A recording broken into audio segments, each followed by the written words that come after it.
네, 평안하셨습니까? 네. 오늘도 우리 하나님의 말씀을 통해서 은혜를 받는 귀한 안식이라는 시간 되시기 바랍니다. 나의 사모하는 선한 목자는 아름다운 꽃 동산에 양의 무리와 다 함께 오셔서 기쁨을 함께 하시네.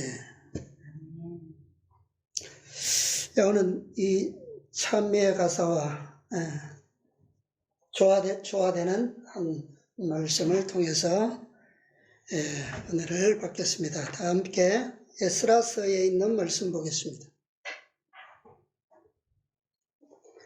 에스라서 7장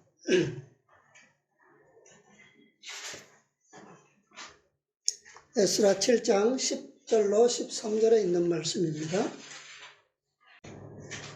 에스라가 여호와의 율법을 연구하여 준행하며 율례와 규례를 이스라엘에게 가르치기로 결심하였었더라. 여호와의 계명의 말씀과 이스라엘에게 주신 율례의 학사인 학사 겸 제사장 에스라에게 아닥사스다 왕이 내린 조서 초고는 아래와 같으니라. 모든 왕의 왕 아닥사스다는 하늘의 하나님의 율법의 완전한 학사 겸 제사장 에스라에게 조서하노니 우리나라에 있는 이스라엘 백성과 저희 제사장들과 레위 사람들 중에 예루살렘으로 올라갈 뜻이 있는 자는 누구든지 너와 함께 갈지어다. 아멘. 감사합니다. 자, 이 역사는 우리가 많이 연구했었던 주제들입니다. 자, 여기 보면 누가 조서를 내린다고요? 아닥사스다 왕이 언제입니까? 457년인데 아닥사스다의 7절에 보면 아닥사스다 왕 몇 년이에요? 7년이라고 되어 있죠. 그런데 이 조서는 과거의 조서들과 달리 개인에게 내려진 조서입니다. 누구죠? 에스라에게 주어진 조서예요. 여기에 12절에 보면 모든 왕의 왕 아닥사스다는, 우리가 성경적으로 보면 모든 왕의 왕, 그는 누굽니까? 예. 하나님이시죠. 예수 그리스도. 그런데 여기는 성경의 기록임에도 불구하고 누구라고요? 모든 왕의 왕 아닥사스다는 그랬어요. 하늘의 하나님의 율법에 완전한 학사 겸 제사장 에스라에게 조서하노니. 이것은 역사적으로 다 성취된 기록이죠. 근데 이 아닥사스다가 에스라에게 내린 이 조서가 성경에 기록된 것은 예언적으로 기록된 거예요. 비록 역사적으로 성취된 그런 세상적 법률이었고 세상 왕이 내린 그런 조서였지만 이것은 아주 위대한 복음을 위한 그런 예언적 역사로 내려졌고 기록된 것입니다. 자, 이스라엘 백성들이 바벨론으로 포로로 잡혀간 지 몇 년 만에 첫 번째 조서가 내립니까? 몇 년 만에 해방되죠? 70년이 지났을 때. 예레미야가 예언한 대로 다시 예루살렘으로 돌아올 기회가 첫 번째 고레스 왕의 조서로 내려집니다. 자, 그런데 그들이 이스라엘 백성들이 고국으로 돌아올 수 있는 이 기회는 어떻게 가능합니까? 이스라엘 백성들이 저 먼 타국 바벨론이라고 하는 땅에 포로로 잡혀갔어요. 그런데 그들이 자유의 신분이 되어서 다시 고국으로 돌아올 수 있는 기회, 자격, 어떻게 가능한 거예요? 어떻게 되어야만 이게 가능해요? 그들을 잡아갔던, 포로로 잡아갔던 그 바벨론이 어떻게 되어야지만, 망해야지만 가능한 거예요. 그죠? 바벨론의 나라가 건재하고 있다면 이런 기회가 올까요? 없어요. 바벨론이 멸망함으로 가능하게 되는 겁니다.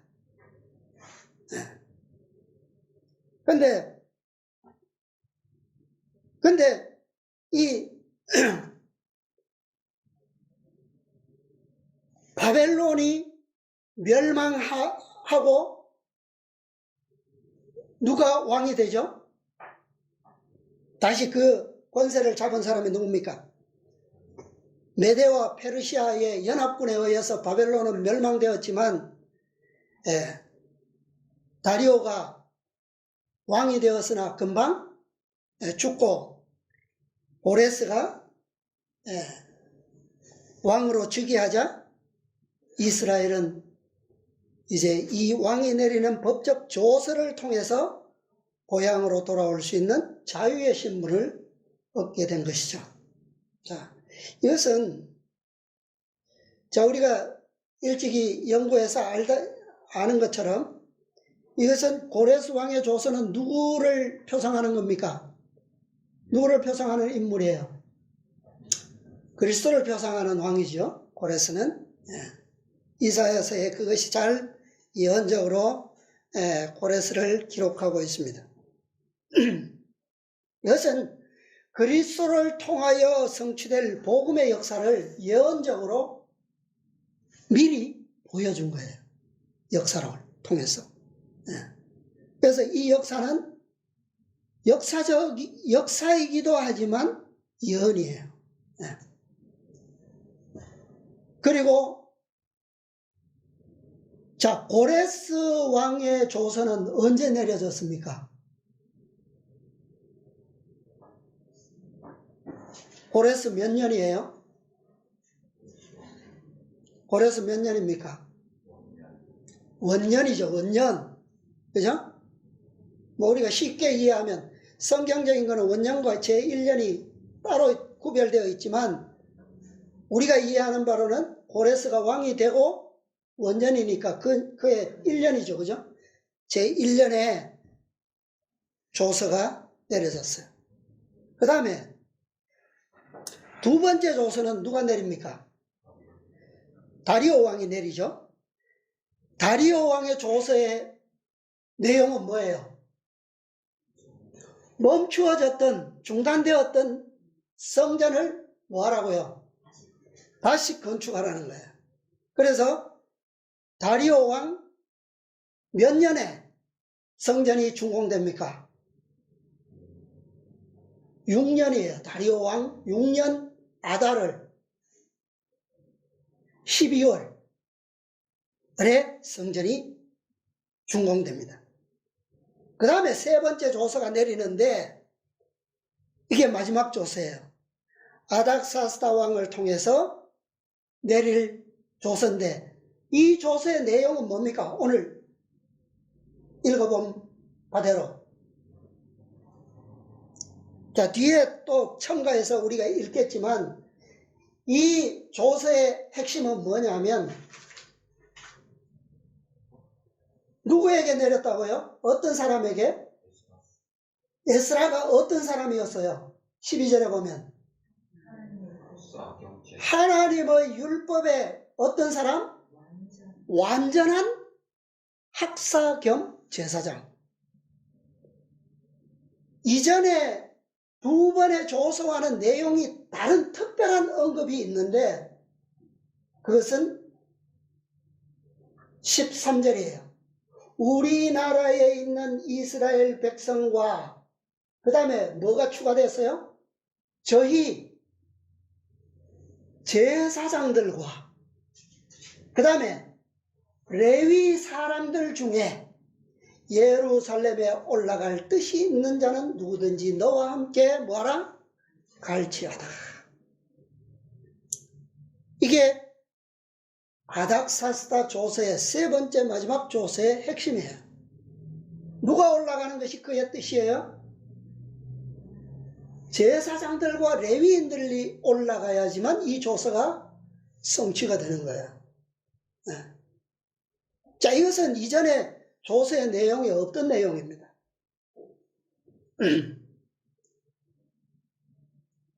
자, 이것은 지금까지 3번의 조서를 내린 세 왕, 고레스와 다리오와 아닥사스다는, 이 세 왕은 세 분 하나님의 지위를 상징하고 있어요. 아까 아닥사스다 조서 첫머리에 뭐라 그랬습니까? 어떤 왕이라고요? 모든 왕의 왕 아닥사스다는 그랬어요. 그죠? 네. 그러니까 이전의 왕들도 바로 이런 지위를 상징하고 있어요. 그래서 이 세 왕의 조서를 통해서 이스라엘이, 멸망되었던 이스라엘이, 죄와 반역으로 인해서 파멸되었던 이스라엘이 다시 어떻게 해요? 회복되는 것처럼 예수 그리스도와 또 세 분 하나님의 조서를 통해서 인류의 구속사업이 이 땅에서 성취되는 것을 보여주고 있어요. 자, 이사야서 61장. 구체적으로 이 조서가 누구에게 내려지는가? 이사야서 61장 1절로 4절입니다. 주 여호와의 신이 내게 임하셨으니 이는 여호와께서 내게 기름을 부으사 가난한 자에게 아름다운 소식을 전하게 하려 하심이라. 나를 보내사 마음이 상한 자를 고치며 포로된 자에게 자유를, 갇힌 자에게 노임을 전파하며 여호와의 은혜의 해와 우리 하나님의 신원의 날을 전파하여 모든 슬픈 자를 위로하되 무릇 시온에서 슬퍼하는 자에게 화관을 주어 그 죄를 대신하며 희락의 기름으로 그 슬픔을 대신하며 찬송의 옷으로 그 근심을 대신하시고 그들로 의의 나무 곧 여호와의 심으신 바 그 영광을 나타낼 자라 일컬음을 얻게 하려 하심이니라. 그들은 오래 황폐하던 곳을 다시 쌓을 것이며 예로부터 무너진 곳을 다시 일으킬 것이며 황폐한 성읍 곧 대대로 무너져 있던 것들을 증수할 것이며. 예, 거기까지 보겠습니다. 자, 이 말씀은 누구를 향해서 주어진 예언입니까? 이 사업은 누구를 통해서 성취될 사업이에요? 예수님을 통해서, 그리스도를 통해서 성취될 사업이죠. 그죠? 그런데 그 사업의 4절에서는 보면 뭐라고 말씀하죠? 오래 황폐하였던 곳을 다시 쌓을 것이며 예로부터 무너진 곳을 다시 일으킬 것이며 황폐한 성읍 곧 대대로 무너져 있던 것들을 중수할 것이며. 자, 이 조서는 언제 내려진 겁니까? 이러한 내용의 조서가 언제 성취된 거예요? 그리스도께서 성취할 사업을 어떤 사업에 지금 예언으로 이렇게 맞추고 있습니까? 멸망한 이스라엘, 예루살렘 성읍과 성전의 지금 그리스도의 회복 사업을 여기에 지금 이중적으로 예언하고 있죠.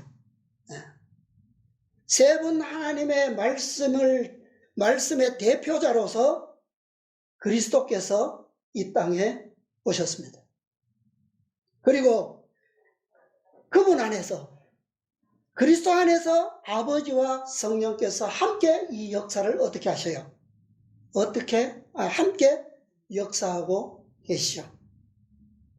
예수님께서는 무너진 성전을 다시 세우시고 예루살렘을 회복하시고 그 성전과 성 안에 당신의 자녀와 당신의 백성들로 들이시기 위해서 이 땅에 오셨어요.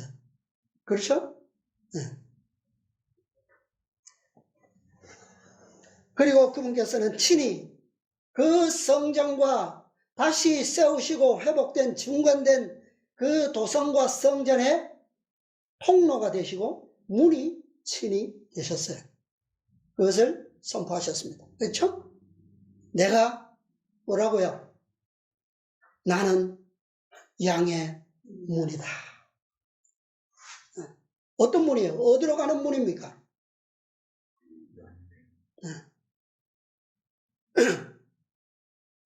예수님께서 선포하시는 것은 다 무엇을 위한 거예요? 거룩한 도성, 거룩한 성전, 그렇죠? 성소와 성전이 그분을 예표하듯이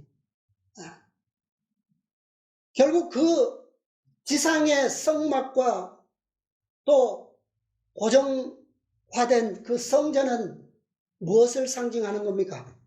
그것이 궁극적이지는 않지 않아요. 어디를 보여주는 겁니까? 그것이 잃어버린, 궁극적으로 잃어버렸던 어디를요? 에덴을 얘기하는 거죠. 에덴을 가리키면서 바로 그곳에서 쫓겨났던 백성들, 자녀들을 다시 어떻게 해요? 회복시키셔서 그곳으로 들어오시게 하시고자 이 땅에 오셨고, 또 그곳으로 가는 통로로서, 그 문으로서 자신이 어떻게 해요? 이 땅에 다리를 하늘까지 스스로 자신이 그것이 되신 거죠. 그래서 이 모든 왕의 왕 아닥사스다가 에스라에게 내린 조서는 오늘 우리에게는 매우 중요한 그런 법률적 조서입니다. 이 조서는 특별히 세 조서 중에 마지막 조서인 이 조서는 세상 마지막 시대 말세를 사는 백성들에게 특별히 적용되는 조서라고 볼 수 있어요. 에스라는 본 것처럼 하늘의 하나님의 율법에 뭐한 사람이다?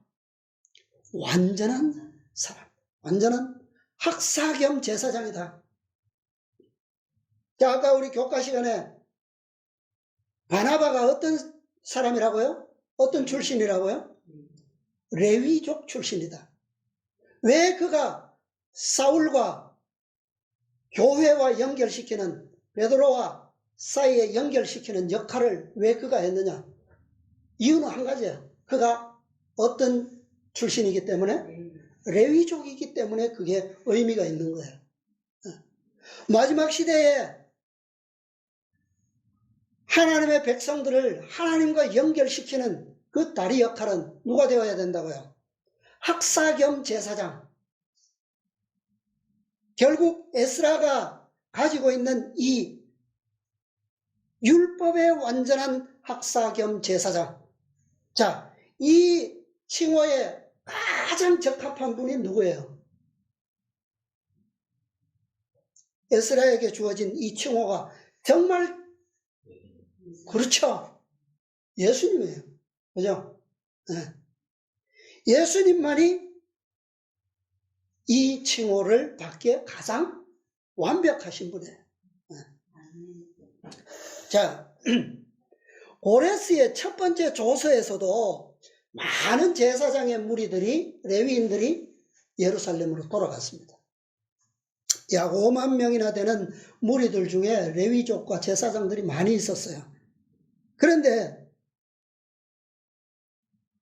그러나 그 무리 속에 이름은 올랐지만 그들의 특별한 역할에 대해서는 조서에도 없고 성전 역사에도 특별히 나타나지 않습니다. 나타나지 않아요. 성전은 기초를 놓고 재건에 들어갔지만 성전은 이내 곧 어떻게 됐어요? 중단되어 버렸어요. 그죠? 사마리아인들의 방해에 부딪혀서 역사가 중단되었어요. 그리고 하나님의 율법을 가르치는 제사장도 없었어요. 그 시대에는. 그런데 아닥사스다의 조서는 하나님의 율법의 완전한 학사 겸 제사장 에스라에게 내려줬고, 에스라는 이 율법을 누구에게 어떻게 하기로요? 에스라 7장 아까 다시 돌아가서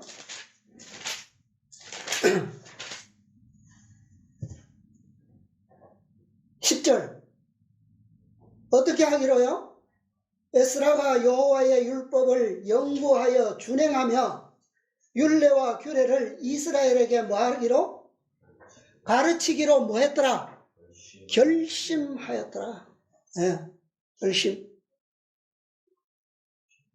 에스라에게 이 조서가 내린 이유가 이거예요. 그에게 조서가 내려진 이유가 이거라고요. 예. 그가 없었다면 이러한 율법에 정통한 학사 겸 에스라가 준비되어 있지 않았더라면 아닥사스다의 조서는 내려질 수가 없었다는 겁니다. 예. 그래서 그는 그 조서에 따라서 백성들을 모았어요. 자, 언제 백성을 모읍니까? 8장에 보면 그 이름들이 쭉 올라옵니다. 기록되어 있는데 그가 정월 초하루에 이게 몇 년이라고요? 아닥사스다 왕 7년 정월 초하루에 백성들을 모았어요.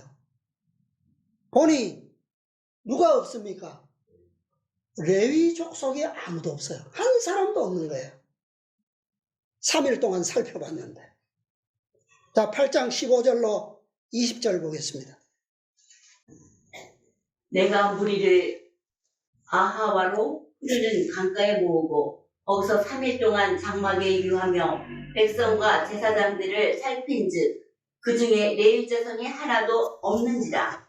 이에 모든 족장 곧 엘리에셀과 아리엘과 스마야와 엘라덴과 야립과 엘라딘과 나단과 스가랴와 무슬람을 부르고 또 명철한 사람 요아림과 엘라단을 불러 가사박 지방으로 보내어 그것 족장 이또에게 나아가게 하고 이또와 그 형제 곧 가시바 지방에 거한 느비님 사람들에게 할 말을 일러주고 우리 하나님의 전을 위하여 수종들 자를 데리고 오라 하였더니 우리 하나님의 선한 손이 도우심을 입고 저희가 이스라엘의 손자 레위 아들 말라의 자손 중에서 한 명철한 사람을 데려오고 또 세랴바의 그 아들들과 형제 18명과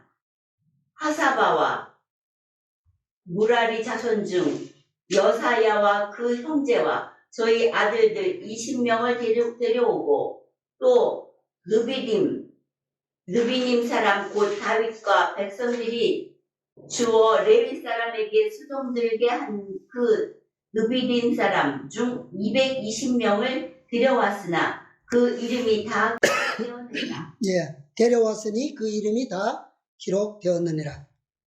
자, 이제 이 에스라는 참 고귀한 그런 목적과 결심을 가지고 이제 왕의 조서를 받아서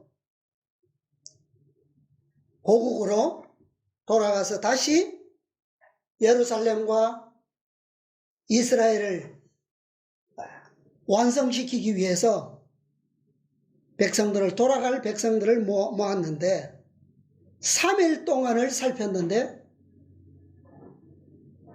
제사장 레위족이 한 사람도 없었다. 그의 마음이 어땠을까요? 그죠? 조서에서도 아닥사스다 왕도 특별히 누구를 언급했다고요? 제사장과 레위인들을 언급했어요. 그들을 데려가야 이 사업이 될 것을, 이것은 아닥사스다 왕이 사실 이 영적인 모든 문제를 알지는 못하겠지만 이것은 누구의 섭리로 내려진 겁니까? 이런 내용은 하나님의 섭리잖아요. 그죠? 네. 그래서 이런 조서가 내려졌는데 자, 실제로 에스라가 백성을 모았을 때 이들이 발견되지 않았어요. 갈 수 있습니까? 없습니까? 못 가죠. 네. 자, 다른 백성들은 아무리 데려가도 지금 큰 의미가 없어요. 조서의 내용을 볼 때. 누구를 데려가야 합니까? 레위인들을 데려가야 돼요. 제사장들을 데려가야 되는 거죠. 근데 여기에 보면, 자, 레위인들을 부르기 위해서 족장의 우두머리들을 보냅니다. 보내는데, 여기 세어보면 몇 명이 나오냐 하면, 11명의 족장이 나와요. 11명. 원래 이스라엘의 족장은 몇 명이 돼야 됩니까? 12이 돼야 되잖아요. 그죠? 어떤 연으로 한 명이 부족한지는 저도 모르겠어요. 근데 11족장이 나갑니다. 자, 굳이 우리가 어거지가 됐든 억지가 됐든 맞춰본다면 원래는 이스라엘은 12족장이 맞지만 누가 떨어졌어요? 나중에 한 지파가 실패하죠. 그죠? 단 지파가 실패하죠. 네. 그 대신에 들어간 지파들이 요셉의 지파들이에요. 레위도 지파에는 속하지 않기 때문에. 근데 여기 보면 11지파의 두목들 중에 특별한 두 사람이 있어요. 16절 하단에 보면 9명을 부르고 또 어떤 사람요? 명철한 사람 요야립과 엘라단을 불러 그들을 보내면서 17절 하단에 보면 할 말을 일러주고 우리 하나님의 무엇을 위하여? 전을 위하여 수종할 자들을 데리고 오라 하였더니 그래서 갔습니다. 갔는데 18절에 보니까 어떤 사람이 와요? 레위의 아들 말리의 자손 중에서 누가 옵니까? 한 명철한 사람을 데려오고 또 그 세레비아와 아들들과 형제 18명과 또 19절에도 20명이 나오죠. 이렇게 해서 느디림 사람까지 220명을 데려왔습니다. 네. 이렇게 해서 겨우 레위인을 데려왔는데 레위인이 몇 명밖에 안 돼요. 이 느디림 사람은 레위인이라고 보기에는 저도 더 자세한 고찰이 필요하겠지만 여기에 레위 족으로서 계수할 수 있는 사람은 18명과 20명 그리고 한 명철한 사람 대략 한 40여 명 정도 되는 것 같아요. 이들이에요. 자, 근데 이 상황을 우리가 현대 이스라엘의 역사와 생각해 보면 언제 같을까요? 언제와 같을까요? 상황이 좀 유사해요. 제가 생각할 때는 1888년의 재림교회 상태와 유사하지 않은가 싶어요. 그죠? 1888년의 사건은 광야 출애굽 사건에서 어느 사건과 비교됩니까? 어느 사건의 표상이에요? 가데스에서의 반역의 사건이죠. 12지파의 족장들을 가나안을 정탐케 하고 돌아와서 보고할 때 10명은 어떻게 했어요? 어떤 보고를 올렸습니까? 불가능하다. 우리는 그 땅 차지할 수도 없고 들어갈 수도 없다. 근데 반대로 두 사람은요. 저들은 우리의 밥이다. 두 사람의 명철한 우두머리가 있었어요. 여기에도. 그죠? 근데 1888년에도 어떤 사람이 있었어요?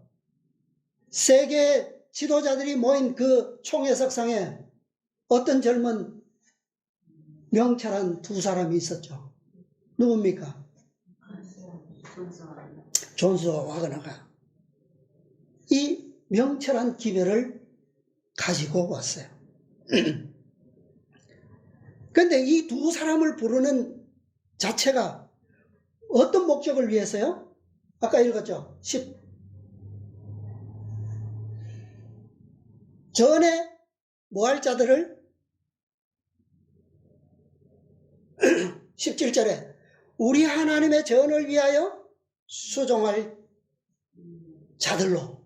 그죠? 전에 수종할 자들은 누구밖에 안 됩니까? 레위인 외에는 불가능해요. 예, 그렇죠? 예. 근데 모였습니다. 기별을 전했어요. 얼마나 많은 사람이 왔다고요? 그렇게도 많은 백성들 중에서 겨우 셀 수 있을 몇 사람밖에 오지 못했다는 거예요. 1888년의 상황은 어떻습니까? 얼마나 많은 사람이 이 기별을 받았죠? 네. 에스라와 귀환했던 백성이 몇 명이냐 하면 약 15,200여 명 정도 됩니다. 그 중에 제사장은 40여 명 밖에 안 돼요. 너무 적은 수죠. 비율로 따지면 12분의 1로 따지면 몇 명은 나와야 돼요? 뭐 적어도 1,000명 이상은 나와야 하지 않습니까? 그죠? 근데 40명이 나와요. 이 1888년 명철한 두 사람의 기별을 통해서 마지막으로 귀환할 무리, 이 무리에 속한 레위인들 역시 어떤 수일 것이다? 극소수일 것이다. 계시록 18장의 기별과 사명은 에스라에게 주어졌던 것처럼 매우 중대하고 존귀한 반면에 그 기별과 사명에 동참할 자들은 매우 적다라는 거예요. 현실이 그걸 증명하고 있지 않습니까? 오늘 우리의 시대에. 그렇죠? 근데 이것을 여러분들 왜 제가 말세라고 하면서 1888년에 이 기별을 적용시키는가? 지난 안식일이었나요? 우리 서울교회 강 목사님 설교 들어보셨죠? 다니엘의 세 친구들은 어느 때에 백성들을 대표한다고요? 마지막 말세의 시험의 장에 설 백성들을 대표한다. 셋째 천사의 기별 아래에 있는 백성들을 대표할 사람들이라고 말씀하셨잖아요. 근데 그 말세, 우리가 다니엘서를 연구하면 다니엘서는 12장에 보면 다니엘에게 이 기별을 언제까지 봉함하라고요? 마지막 때까지. 그 마지막 때에는 재림교회 안에서는 다 그 때를 어느 때로 잡고 있습니까? 몇 년으로 잡죠? 말세 1844년으로 잡잖아요. 그런데 지난 안식일에 목사님의 설교에서 나온 그 세 친구가 나타나는 말세, 그 말세와 오늘 제가 말씀드리는 이 성경상에 나오는 이 마지막 때에 대한 세 번째 조서에 대한 기별이 적용될 말세는 1844년이 아니라 더 깊어진 말세, 1888년 계시록 18장 시대를 우리는 봐야 된다라고 저는 말씀드리고 싶어요. 말세도 말세의 깊이가 있잖아요. 그렇죠? 지금 170년, 180년이 지나고 있는데 그때도 말세고 지금도 말세고 그 말세 다 똑같은 말세다. 그러면 좀 맞지 않잖아요. 그렇죠? 자, 우리는 성경적 기별과 관련해서 말세의 적용도 달라져야 한다. 네. 전 그렇게 생각합니다. 자, 이 특별한 무리들은 에스라와 함께 백성들에게 무엇을 가르쳐야 할까요? 율법을 가르쳐야 돼요. 왜 가르쳐야 합니까? 그게 제사장들의 사명이에요.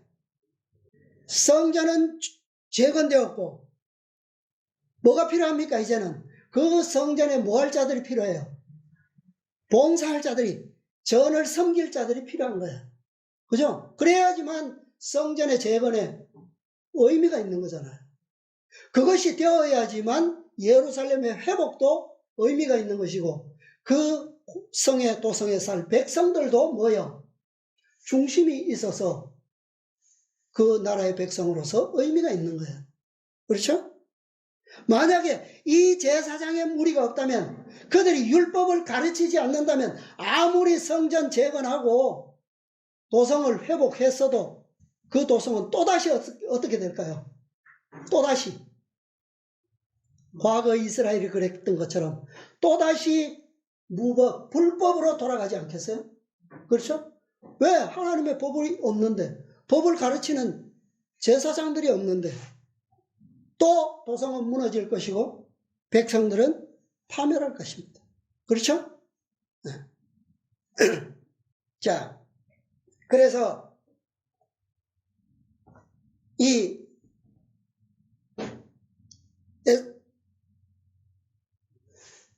23절부터 7장 좀 보겠습니다. 에스라 7장 23절부터 26절입니다. 무릇 하늘의 하나님의 전을 위하여 하늘의 하나님의 명하신 것은 삼가 행하라. 어찌하여 진노가 왕과 왕자의 나라에 임하게 하랴.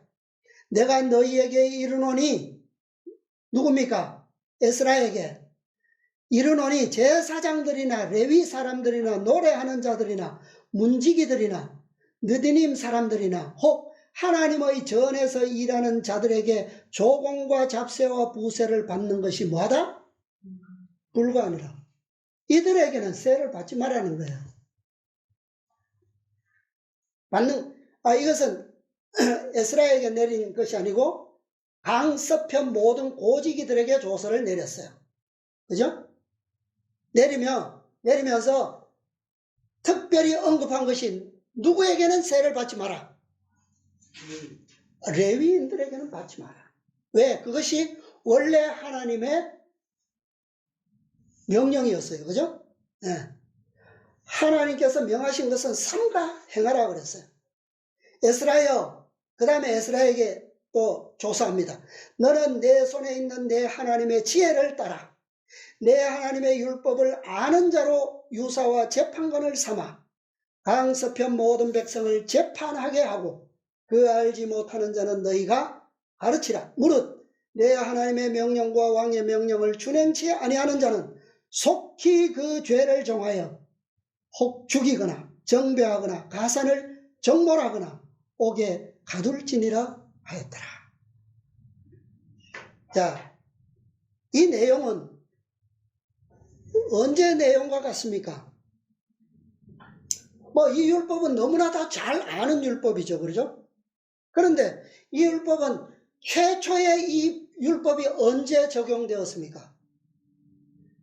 내 손에 있는 하나님의 지혜를 따라서 재판관을 삼아서 서편 모든 재판을 재판하게 하고, 하나님의 명령과 왕의 명령을 준행치 아니하는 자는 속히 그 죄를 정하여 죽이거나 정죄하거나 가산을 정몰하거나 옥에 가둘지니라. 이 법이 언제 최초로 적용되었어요? 네? 출애굽 때요? 더 거슬러 갈 수 없습니까? 더 거슬러 올라갈 수 없어요? 원래 하나님의 백성들이 살 곳이 어디였어요? 도성이 어디입니까? 에덴이잖아요. 그죠?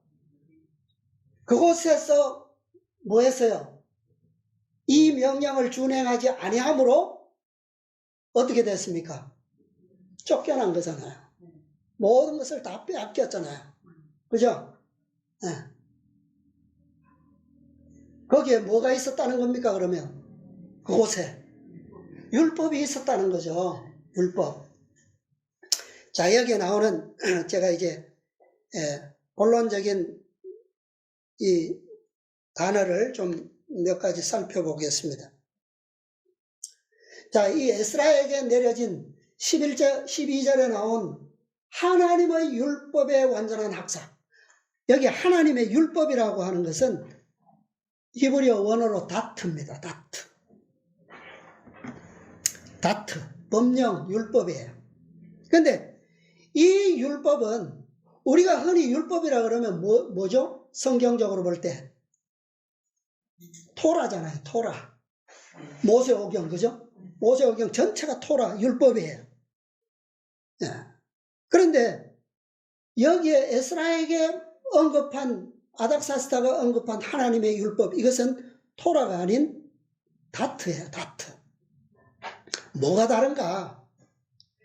토라는 지난번에 우리가 연구했죠. 이 토라는 십자가에 못 박힌 사람을 나타내는 것이다. 그죠? 누굽니까? 예수님이죠. 그 다음에 두 번째 의미는 십자가에 못 박힌 사람이 나타내는 거다. 뭡니까? 예수 그리스도의 품성, 사랑, 그분의 모든 것이죠. 그게 토라예요. 그러니까 예수님을 가리키는 것이 토라였고 예수님께서 나타내시는 모든 것이 토라였어요. 그죠? 그것이 모세오경의 율법이다 이 말이에요. 그런데 여기에 나온 이 율법은 다트예요. 다트. 이 다트는 뜻이 뭐냐 하면 좀 다른 뜻이에요.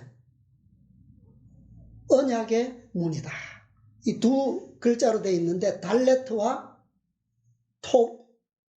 타브입니다. 타브는 언약, 십자가의 언약이라고 그랬죠. 타브. 그 다음에 달레트는 집, 문. 과거에 다 언급되었던 그 알파벳이에요. 이게 이 두 가지의 율법이 무슨 차이가 있는가? 자, 모세오경의 율법은 다 어떤 율법입니까? 우리가 두 큰 율법으로 나눌 때 어떤 율법이에요? 아니요, 그렇게 보기 전에 우리가 신약과 구약을 나누면 뭐가 돼요? 구약은 말 그대로 옛 언약, 그죠? 그게 구약이에요. 그 다음에 신약. 그리스도께서 나타내신 것은 신약, 새 언약이에요. 그러니까 토라에서 그리스도 십자가에 못 박힌 사람을 나타내는 것은 구약이고 십자가에 못 박힌 사람이 나타내는 것은 신약이에요. 그게 토라예요. 근데 이 다트는 바로 새 계명을 의미하는 율법을 상징하고 있는 거예요. 새 율법, 새 언약, 새 계명. 그러니까 이 토라의 율법은 그림자였고 그 다음에 선지자에 기록된 에스라에 기록된 이 율법은 실체를 가리키는 율법이에요. 그러니까 품성화된 실체화된 율법이에요. 말씀이 육신이 된 율법이란 말이에요. 품성. 그것이 달라요. 그러니까 에스라의 과거의 첫 번째 성전은 그림자에서 무너진 것이고 그림자로서 무너뜨려진 것이고 자, 그 다음에 두 번째 성전은 에스라가 완전한 율법을 가르쳐서 섬기게 될 그 성전은 어떤 성전이라고요? 실체이신 그리스도께서 오심으로 완성되는 성전. 그러니까 실체적 율법을 가리키고 있다는 얘기입니다. 자, 그래서 예수님께서는 그림자요 표상이었었던 그 말씀, 그 토라가 육신으로 나타내신 바 된 율법. 그분은 첫 번째 그림자의 성전에 오시지 않고 어떤 성전에 왔어요? 그분이 실체로 임하실 그 성전에 오셨다는 거예요. 네. 자, 이것은 바로 실체로 오시는 예수님의 육신에 기록된 율법, 그것을 의미하는 거예요. 그래서 우리가 1844년에 온 그 셋째 천사의 기별은 법문으로서의 안식일의 회복입니다. 무너진 것을 회복하는, 건물을 회복하는 그런 기별이었어요. 그러나 18장 천사가 가지고 온 율법은 뭐라고요? 바로 실체적. 그래서 그의 영광으로 어떻게 된다고요? 땅이 환해지더라고요. 문자적인 셋째 천사의 기별만으로는 땅이 환해질 수가 없어요. 이미 그것은 그림자로서 그때 1888년 당시 교회의 형편은 캄캄한 가운데 있었습니다. 애굽으로 뭐하고 있다고요? 착실하게 돌아가고 있다. 그래서 이 에스라에게 주어진 조서는 1888년 18장 천사의 기별을 의미하고 그것은 실제적인 능력과 영광을 가져올 율법으로서 상징되고 있는 것입니다. 자, 하나님의 율법 다투는 바로 이 진리를 설명하는데요. 자, 요한복음의 말씀을 좀 보겠습니다. 조금만 더 보겠습니다. 요한복음 10장 1절부터 제가 보겠습니다. 내가 진실로 진실로 너희에게 이르노니 양의 우리의 문으로 들어가지 아니하고 다른 데로 넘어가는 자는 절도며 강도요. 문으로 들어가는 이가 양의 목자라. 자, 뭐 다 잘 아시니까 좀 생략하고 7절. 그러므로 예수께서 다시 이르시되 내가 진실로 진실로 너희에게 말하노니 나는 양의 뭐다? 문이라. 나보다 먼저 온 자는 다 절도요 강도니 양들이 듣지 아니하였느니라.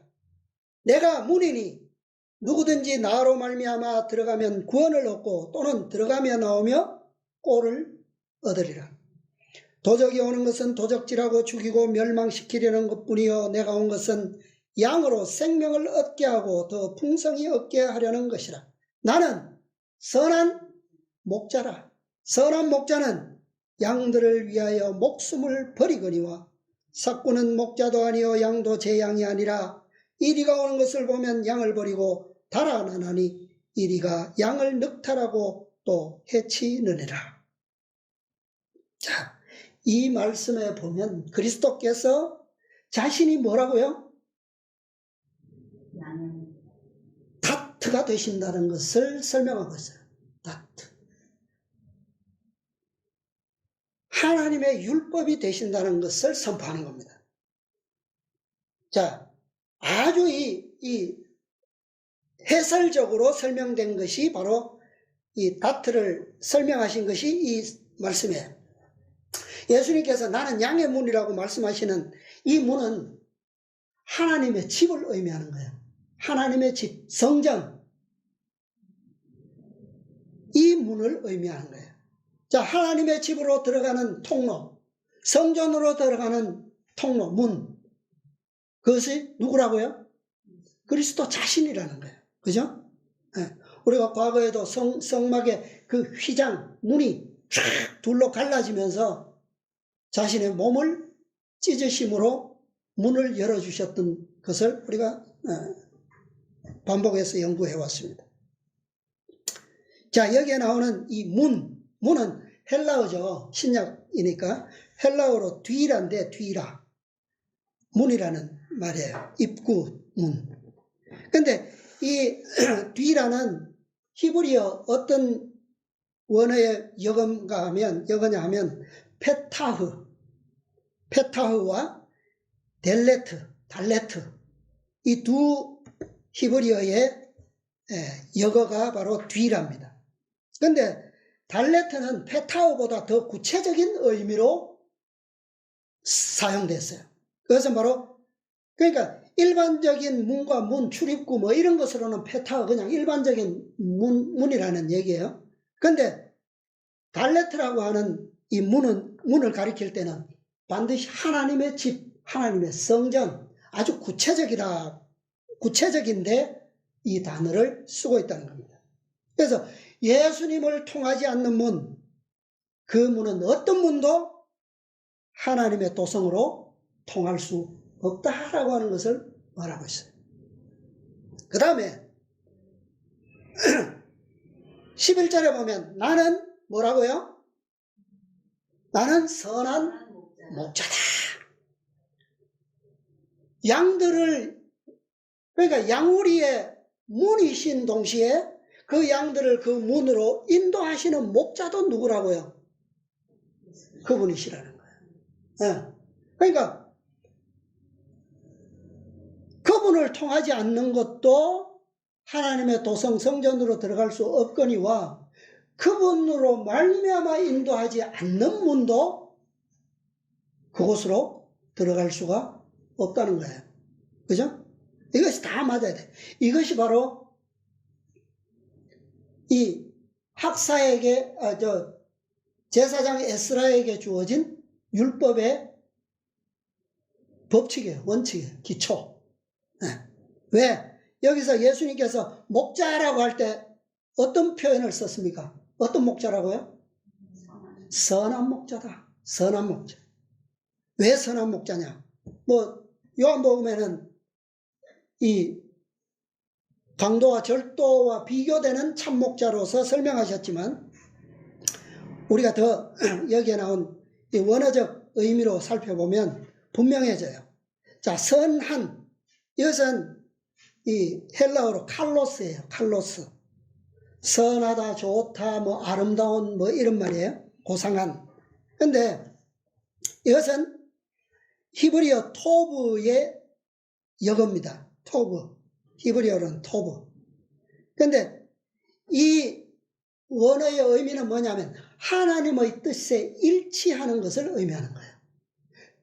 그것이 어떻다는 거예요? 표현적으로 선하다, 좋다, 아름답다, 그런 말이에요. 예. 그러면 이 좋다, 아름답다라고 하는 최초의 표현이 성경에 어디에 나옵니까? 창세기 1장입니까? 2장입니까? 나오죠? 하나님이 보시기에 좋았더라. 그 표현이에요. 그러니까 이것은 아름다움에 대한 가장 완전한 정의고 표현이에요.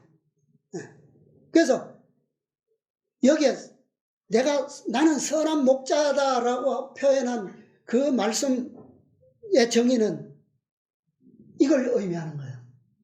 하나님의 뜻에 일치하는 질서, 그것을 의미하는 거예요. 그러니까 하나님께서 보시기에 좋았더라, 좋았더라, 좋았더라, 마지막에 의해서 힘이 좋았더라. 이것은 하나님의 뜻에 의한 모든 피조물의 질서가 순서대로 적합한 장소에 다 목적대로 완전하게 조화롭게 있게 된 것을 의미하는 거예요. 그게 아름다웠다, 좋았다라. 그러니까 하나님의 뜻과 조화롭지 않으면 그것은 선하지도 좋지도 아름답지도 않다는 거예요. 그런데 또 이 칼로스의 의미가 더 정확한 것은 또 보면 어디에 사용되느냐 하면 창세기 3장에 보면 2장에 나오죠. 동산 중앙에는 생명나무와 또 뭐가 있다고 그랬습니까? 선악을 알게 하는 나무도 있더라. 선악을 알게 하는 나무를 묘사할 때 이 칼로스가 기록됐어요. 표현됐어요. 이 단어가. 그러니까 하나님께 있어서 이 아름다움과 선악의 기준은 그냥 보기에 좋은 게 아니에요. 무엇에 의해서? 하나님의 뜻, 그분의 품성, 그분의 율법에 조화되는 질서. 율법이 빠진 것은 기준이 없다는 거예요. 좋고 선하고 아름다운 기준이 될 수 없다는 겁니다. 그러니까 그런 기준이 되기 위해서는 분명히 무엇이 있어야 된다? 네, 기준이, 율법이 기준이 되어야지만 이 단어는 사용될 수가 있는 거예요. 자, 여기에 예수님께서 나는 선한 목자다 할 때 목자는 이 포이멘이라고 하는 헬라어입니다. 이 다른 뜻은 어떤 뜻이냐 하면 통치자, 지휘자. 그 다음에 또 다른 의미로는 율법 수여자라고 하는 의미가 있습니다. 그래서 율법을 수여할 수 있는 분이 누구예요? 누구밖에 없어요. 그죠? 실제로 모세오경의 토라를 선포하신 분이 누굽니까? 그리스도시죠. 그래서 그분은 구약에서도 신약에서도 똑같이 그림자도 실체도 일치하는 그분임을 말씀하고 있는 거예요. 그래서 오늘날 이 마지막 때에 이 에스라가 하나님의 율법의 완전한 학사 겸 에스라가 모집하고자 하는 백성이 누굽니까? 레위족이죠. 오늘날은요, 누굽니까? 영적 백성들, 14만 4천인들이에요. 그들은 그림자에 있어서도 완벽하고 또 무엇에도요? 새 언약에 있어서도 실제적인 품성의 완성자들, 그게 완전이에요. 그것을 이룬 백성이 누구밖에 없습니까? 14만 4천이에요. 그래서 14만 4천인의 사명은 하늘에서 우주 거민들에게 뭐 할 자들입니까? 이 원칙, 구속의 경륜의 원칙을 설명할 백성들이에요. 제사장들로서.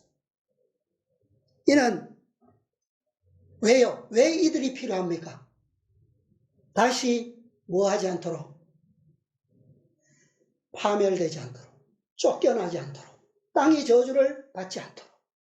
중재의 역할을 누가 한다고요? 레위인이 한다고요.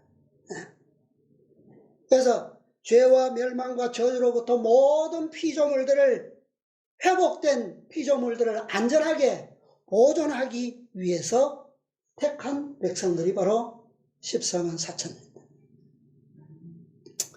그래서 이 레위인들의 사명은 에스라를 위한 사명이었던 것처럼 14만 4천인의 사명도 그리스도의 사명과 일치하는 것이라는 거예요. 그분은 첫 열매이시고 우리는 첫 열매의 한 단으로서, 백성으로서 이루어지는 겁니다. 이 일은 성령을 통해서 완성돼요. 성령의 연합을 통해서. 그래서 성령께서, 예수님께서 성령을 약속하실 때 그가 와서 무엇에 대해서 가르치신다고요? 의만 가르치는 게 아니에요. 무엇도요? 죄에 대하여, 심판에 대하여도 하시는 일이 그분의 사역이에요. 이 기준이 없으면 의만 우리가 마음껏 배워서는, 우리 아까 교과에서 제가 설명한 부분도 이 맥락과 일치하는 거예요.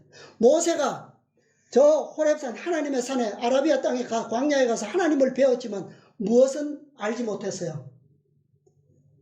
하나님의 율법에 대한 완전한 심판, 죄에 대한 것까지는 그는 알지 못했어요. 사도 바울도 그랬단 말이에요.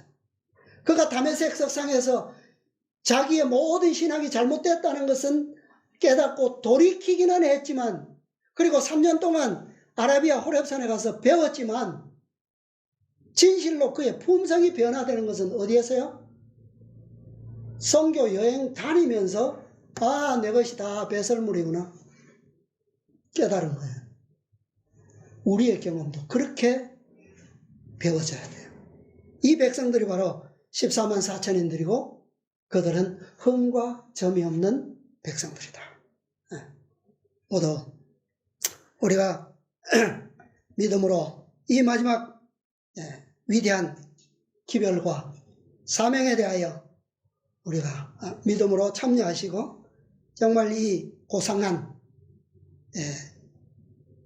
하나님의 구속의 경륜을 영원토록 온 우주 세계에 설명할 수 있는, 가르칠 수 있는 제사장의 거룩한 직분자들로서 이 특권을 우리 모두 함께 누리시게 되기를 바라면서 오늘 말씀을 마치겠습니다.